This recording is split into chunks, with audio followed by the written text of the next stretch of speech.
بسم اللہ الرحمن الرحیم۔ نماز جنازہ کے بعد جو دعا ہم مانگتے ہیں، بعض دوست ہمارے کہتے ہیں یہ جائز نہیں ہے، یہ حرام ہے، یہ بدعت ہے، یہ کرنا ہی نہیں چاہیے۔ تو اس طرح کی باتیں سننے کو ہمیں ملتی ہیں۔ ہم دیکھتے ہیں کہ قرآن و سنت میں اس کے بارے میں کیا حکم ہے۔ اللہ تعالیٰ قرآن کریم میں ارشاد فرماتے ہیں وَلَا تَقُولُوا لِمَا تَصِفُ أَلْسِنَتُكُمُ الْكَذِبَ هَذَا حَلَالٌ وَهَذَا حَرَامٌ۔ فرمایا یہ نہ کہو یہ جو تم اپنی زبانوں سے کہتے ہو یہ حلال ہے، یہ حرام ہے، یہ تم اللہ پر افتراء باندھتے ہو۔ ان الذین یفترون علی اللہ الکذب لا یفلحون، جو اللہ پر جھوٹا افتراء باندھے وہ فلاح نہیں پائیں گا۔ یعنی قرآن کریم نے ہمیں یہ درس دیا کہ ہمیں یہ حق نہیں دیا گیا ہم اپنی مرضی سے جسے چاہیں حلال کہہ دیں، جسے چاہیں حرام کہہ دیں۔ اور السنن الدارقطنی اور مطالب العالیہ میں امام ابن حجر اسقلانی اس حدیث کو لکھتے ہیں، حضرت ابو ثعلبہ الخشنی رضی اللہ تعالیٰ عنہ سے یہ حدیث مروی ہے، اور امام حاکم نے ایک دوسری سند سے اور صحابی سے اس حدیث کا مفہوم لکھا ہے کہ حضرت ابو ثعلبہ الخشنی فرماتے ہیں نبی صلی اللہ علیہ وسلم فرمائی ان اللہ فرض لکم فرائض، اللہ نے تمہارے لیے کچھ چیزیں فرض فرمائی ہیں، فرمایا فلا تضیعوها، ان کو ضائع نہ کرو، اور کچھ چیزیں اللہ نے تمہارے لیے حرام فرمائی ہیں، اللہ کی حرمت کے پردے کو چاک نہ کرو۔ اور آگے آتا ہے وساکت عن اشیاء، کچھ چیزوں سے خدا کی قدرت خاموش رہی ہے، من غیر نسیان، بغیر بھولے۔ یہ نہیں کہ اللہ بھول گیا ہے، اللہ نے اس کا کوئی حکم بیان نہیں کیا، نہیں، فرمایا اپنی مرضی سے رب تعالیٰ نے کچھ چیزوں کو حکم بیان نہیں کیا، فرمایا فلا تبحثوا عنہا، ان کے بارے میں بحث نہ کرو۔ یعنی جو چیز قرآن و سنت کے اندر واضح طور پہ جس کی حرمت بیان نہیں کی گئی اس کے اندر بحث نہ کی جائے۔ اب جو جہاں تک دعا کا مسئلہ ہے تو قرآن کریم کے بے شمار مقامات ہیں، مثلا اللہ تعالیٰ فرماتے ہیں ادعونی استجب لکم، مجھ سے دعا کرو میں قبول کروں گا۔ دعا صرف اللہ سے کی جاتی ہے، اور حدیث میں آتا ہے دعا مخ العبادہ، دعا صرف عبادت نہیں ہے، عبادت کا مغز ہے، اور عبادت صرف اللہ کی ہوتی ہے، یہ مانگنا صرف اللہ سے ہے۔ اب دعائی خدا کی کیسا وقت آ گیا، لوگ اللہ سے مانگنے کو بھی بدعت کہنے لگے ہیں۔ دعا تو اللہ سے کرنی ہے، جنازے کے بعد کریں پہلے کریں ایک طرف، جب بھی دعا کرنی دعا تو اللہ سے کرنی ہے، تو لوگ رب سے مانگنے کو بھی بدعت کہنے لگے ہیں، ناجائز کہنے لگے۔ اللہ اکبر، یہ کیسی مسلمانی ہے۔ فرمایا دعا مخل عبادت، یہ تو عبادت کا مغز ہے۔ اب جہاں تک بات ہے کہ جنازہ کے بعد دعا کرنا، حدیث مبارکہ کے اندر سنن ابن ماجہ حدیث نمبر 1497 ہے، ابو داؤد کی حدیث نمبر 3199 ہے، اور صحیح ابن حبان میں ہے، سنن الکبریٰ بہقی میں، بے شمار حدیث کی کتابوں میں حدیث موجود ہے۔ علامہ البانی کہتے ہیں حدیث حسن ہے، امام ابن حبان نے اس حدیث کو صحیح کہا، شعیب ارناؤت کہتے ہیں اسنادہ قوی، اس حدیث کی سند قوی ہے۔ اب حدیث سن لیجئے، حضرت ابو ہریرہ رضی اللہ عنہ فرماتے ہیں قال رسول اللہ صلی اللہ علیہ وسلم، نبی صلی اللہ علیہ وسلم فرمایا اذا صلیتم علی المیت، جب تم میت کے اوپر نماز پڑھ چکو، یعنی نماز جنازہ پڑھ چکو، فاخلصوا له الدعاء، پھر بعد میں اس کے لیے خلوص دل سے دعا کرو۔ اب یہاں پر صریح حدیث کے اندر نبی صلی اللہ علیہ وسلم نے حکم دیا کہ جنازہ کے بعد تمہیں دعا کرنی چاہیے، اور یہاں پر فاخلصوا له الدعاء جو فرمایا، یہاں پر جو فاخلصوا کے اندر فا ہے، یہ فا تعقیب مال وصل کے لیے آتا ہے۔ اب یہ تو اہل علم کے لیے تھا، سادہ انداز میں اس کی بات سمجھا دوں کہ تعقیب مال وصل کیا ہوتی ہے۔ قرآن پاک سے اس کی میں ایک مثال پیش کرتا ہوں۔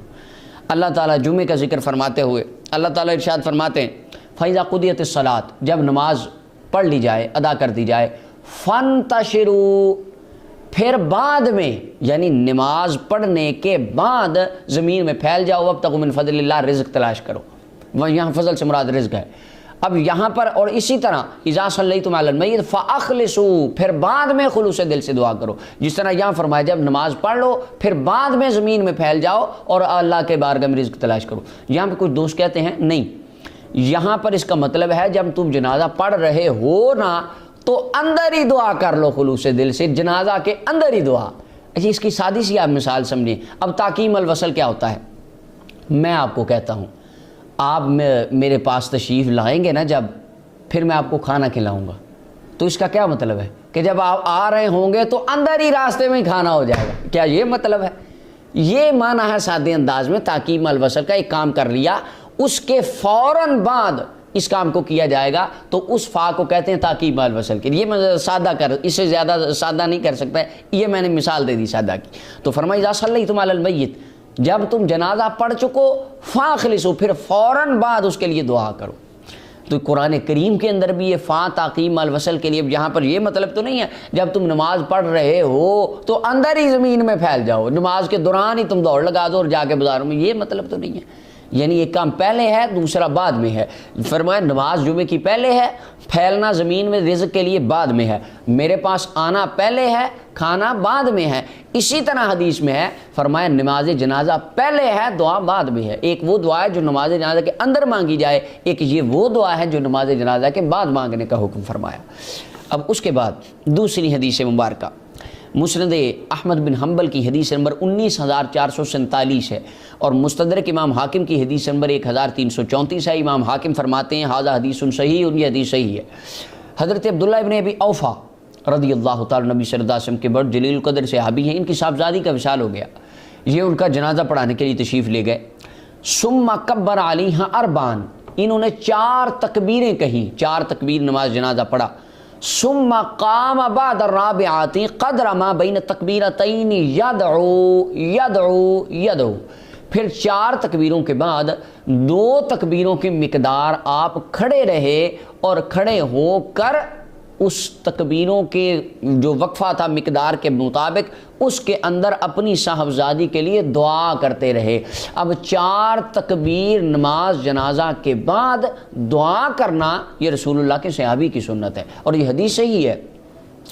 اور پھر ثم قال، پھر آپ نے فرمایا کان رسول اللہ صلی اللہ علیہ وسلم یصنع فی الجنازۃ ھکذا، پھر فرمایا لوگو میرے آقا و مولا حضور سرور عالم صلی اللہ علیہ وسلم بھی نماز جنازہ میں اسی طرح فرمایا کرتے تھے، یعنی 4 تکبیر کے بعد حضور دعا کیا کرتے تھے۔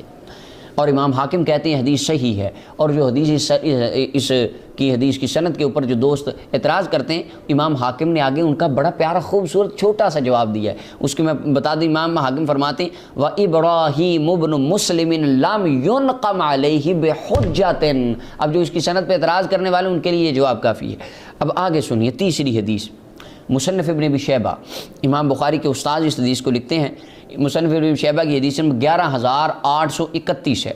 عمیر ابن سعید فرماتے ہیں صلیت مع علی علی یزید بن المکفف، ایک تابعی مولا علی کے شاگرد فوت ہو گئے، تو فرماتے ہیں ہم نے ان کے اوپر میں نے جنازہ پڑھا مولا علی کے ساتھ، فکبر علیہ اربعا، مولا علی نے 4 تکبیر نماز جنازہ پڑھا، ثم مشا، پھر آپ چلے، یہ نہیں کہ جنازے کے اندر ہی دعا کر لی، اندر نہیں کی، جنازہ پڑھ لیا، 4 تکبیر نماز جنازہ ہو گئی، ثم مشا حتی اتاہ، پھر پیدل چل کے قدموں کے ساتھ چل کے ان کے جسم اقدس کے پاس، میت کے پاس، چارپائی کے پاس گئے، فقال، اور پھر جا کر دعا مانگی اللہم عبدک وابن عبدک نزل بک اليوم فاغفر لہ، اللہ یہ تیرا بندہ ہے، تیرے بندے کا بندہ ہے، آج تیری بارگاہ میں آ گیا ہے تو اس کو بخش دے، اس کی قبر کو حد بد البصر تک کشادہ کر دے، اللہ ہم تو اس کے بارے میں خیر جانتے، بڑا اچھا بندہ تھا، تو زیادہ جانتا ہے، اس کی بخشش کے لیے، اس کی قبر کی کشادگی کے لیے جنازے کی 4 تکبیروں کے بعد پیدل چل کے، جس طرح ہمارے علماء کہتے ہیں صفیں توڑ دیں، 2 قدم چل لیں، کیوں؟ یہ مولا علی کی سنت مبارکہ ہے، چل لو، تو وہ چل کے آگے گئے اور جا کے دعا کی۔ اب یہ جنازے کے بعد صف توڑ کے 2-3 قدم چل کے دعا کرنا یہ حیدر کرار کی سنت مبارکہ ہے، اور اس حدیث کی سند صحیح ہے، اس حدیث کے تمام راوی ثقہ ہیں۔ اس کے بعد چوتھی روایت سنیے، مصنف عبد الرزاق کی حدیث نمبر 6445 ہے، اور اس حدیث کے بھی تمام راوی ثقہ ہیں۔ نافع فرماتے ہیں کان ابن عمر، حضرت عبداللہ ابن عمر رضی اللہ تعالیٰ اذا انتہا الی جنازۃ، جب آپ کسی جنازہ پر جاتے ہیں وقت صلی علیہ، اور اس کا جنازہ پڑھا جا چکا ہوتا، جس طرح ہوتا ہے ہمارے جنازہ ہو جاتا ہے اور بعض بندے بعد میں آتے ہیں لیٹ ہو جاتے ہیں، تو کہتے ہیں جب عبداللہ بن عمر، حضرت نافع فرماتے ہیں جب عبداللہ بن عمر رضی اللہ عنہ کسی جنازے سے لیٹ ہو جاتے اور جاتے، انہوں نے فوراً ابھی جنازہ پڑھ لیا ہوتا، دعا، تو آپ جا کر وہاں پر دعا کر لیتے، یہ نہیں آپ نے فرمایا نا جنازے تو بعد تو دعا کرنا ہے ہی بدعت، یہ تو جائز ہی نہیں، یہ نہیں فرمایا آپ نے، جو جنازہ پڑھا جا چکا ہوتا آپ جا کر ان کے ساتھ دعا کر لیتے، دعا میں شامل ہو جاتے، یعنی اس صحابہ کرام رضوان اللہ علیہ مجمعین بھی نماز جنازہ کے بعد دعا فرمایا کرتے تھے۔ اور دعا ہمارا تو یہ نظریہ ہے کہ جب بندہ فوت ہو جائے دعا کریں، اس کی چارپائی اٹھاتے وقت دعا کریں، جنازہ پڑھ کے پھر دعا کریں، جب اس کو لے کر دفن کے لیے جائیں پھر دعا کریں، دفن کر کے پھر دعا کریں، اور جتنا ہو سکے اس کو دعاؤں کی تو ضرورت ہے۔ اور آقا کریم علیہ السلام بھی یہ دعا فرمایا کرتے تھے۔ سنن ابی داؤد کی حدیث نمبر 3221 ہے، اور مستدرک امام حاکم کی حدیث نمبر 1376 ہے۔ حضرت عثمان غنی رضی اللہ عنہ فرماتے ہیں کان رسول اللہ صلی اللہ علیہ وسلم فرغ من دفن المیت، آقا کریم علیہ السلام جب میت کو دفن کرنے سے فارغ ہوتے، آپ آقا کریم علیہ السلام فقال، حضور فرماتے استغفروا لاخیکم، اپنے بھائی کے لیے بخشش کی دعا کرو، وصلوا له التثبیت، اور اس کے لیے ثابت قدم رہنے کا سوال کرو، فإنه الآن يسأل، اب اس سے سوال کیا جا رہا ہے۔ تو آقا کریم علیہ السلام قبر کے اوپر دفن کرنے کے بعد قبر کے اوپر کھڑے ہو کر اپنے اس غلام کے لیے دعا فرمایا کرتے تھے۔ اب سادہ سی بات ہے کہ آج آپ کا کوئی عزیز فوت ہو جائے، میرا کوئی عزیز فوت ہو جائے، تو میں اس کے لیے دعا کروں۔ دعا کس سے کرنی ہے؟ اللہ سے۔ عطا کس نے فرمانا ہے؟ اللہ نے۔ بخشنا کس نے ہے؟ اللہ نے۔ رحمت کس کی ہے؟ اللہ کی۔ مانگ کس نے ہے؟ اللہ سے۔ ایک بندہ کہے یہ حرام ہے، تو میں کیا سمجھوں گا؟ کیا یہ مسلمان ہے جو مجھے میرے اللہ سے مانگنے سے حرام کے فتوے دے رہا ہے اور ناجائز کہہ رہا ہے کہ اللہ سے مانگنا بھی حرام ہے؟ لا حول ولا قوت الا باللہ۔ کیا کوئی مسلمان یہ بات کر سکتا ہے کہ بھئی تم اللہ سے مانگنے کے لیے بھی پابندی ہے، اس ٹائم تم اللہ سے مانگ سکتے ہو، اس ٹائم نہیں مانگ سکتے؟ قرآن تو کہتا ہے نحن اقرب الیہ من حبل الورید، فرمایا میں تو شارک سے بھی قریب ہوں بندے، تیرے دل میں آنے والے خیال سے واقف ہوں۔ جب مانگے گا وَإِذَا سَأَلَكَ عِبَادِي عَنِّي فَإِنِّي قریب، بتا دو محبوب میں تو ان کے بڑا قریب ہوں، یہ جب مانگیں گے جو مانگیں گے میں عطا فرماؤں گا، ان کی سنوں گا۔ اور فرمایا انی سمیع، میں جتنا میں سنتا ہوں کائنات میں سنتا ہی کوئی نہیں۔ اور بندہ کہہ رہا ہے نہیں، جو اتنا سنتا ہے، جو اتنا قریب ہے، جو دیتا ہے، جو کائنات کا مال کے کل خال کے کل، اس سے مانگنا بھی جائز نہیں۔ جنازے کے بعد نہ مانگے، بعد میں مانگے، یہ کسی نے آپ کو حد بندیاں لگا دی؟ اور اس طرح کے جھگڑوں میں پڑھنا، یہ فرقہ واریت کو فروغ دینے کے لیے لوگ اس طرح کے جھگڑوں میں پڑ جاتے ہیں کہ یہ جائز ہے، کہ کیوں جائز ہے، کہاں لکھا ہے، اس طرح نہیں کرنا چاہیے۔ حالانکہ معتدل جو حضرات ہیں، مفتی فرید الدین دیوبندی صاحب، یہ علماء دیوبند کے بہت بڑے عالم ہیں، ان کا فتاویٰ فریدیہ ہے، جلد 1 ہے، صفحہ 298 ہے، اس کے اوپر ان سے سوال کیا گیا، ان کا فتاویٰ ہے، اس میں سوال جو لکھا ہے، سوال کیا گیا نماز جنازہ کے بعد دعا کرنا مکروہ ہے یا مشروع؟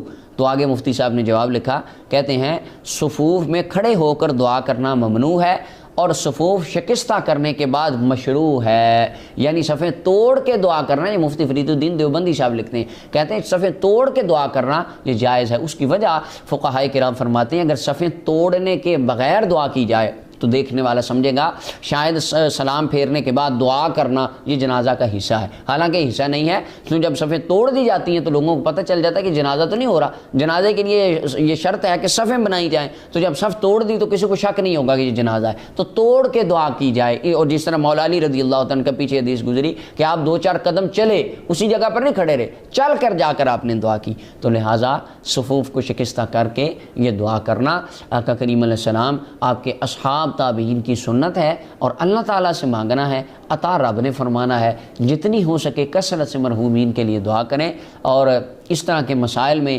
اختلاف قائم کر کے فساد کو فروغ دینے کی بالکل ضرورت نہیں ہے۔ اللہ تعالیٰ ہمیں حق سمجھنے کی توفیق عطا فرمائے۔